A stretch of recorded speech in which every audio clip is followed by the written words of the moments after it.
So if you look at the US chart and you go strictly by the degrees you're looking at, then you would say the Pluto return is February 20th of 2022, retrogrades through there July 11th, and makes the final pass through there December 28th of 2022. And you could even say perhaps that 2022 is the Pluto return year.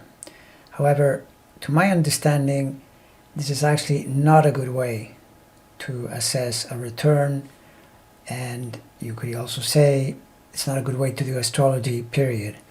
The reason being that while I can say, yes, there are times when you see precise degree points and tight correlations in individual lives and in the fate of countries and such, it's not a great way to do it, because astrology works a lot better if you understand it as ranges, periods of time.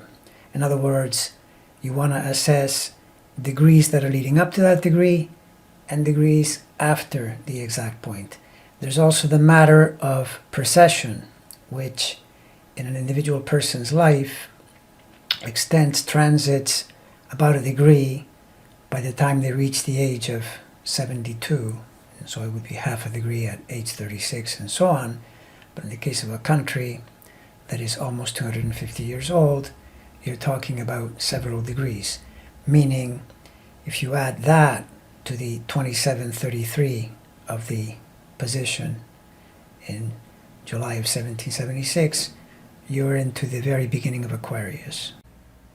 So if you take precession into account and you combine it with the question of orbs, which is the degrees prior to exact and the degrees after exact, and this has been documented extensively in astrology. The effects of transits are not just at the exact point.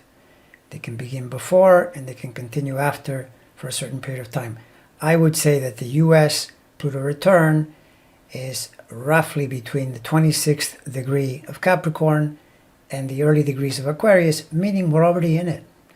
Certainly 2021 was the first year of massive effects connected to the Pluto return.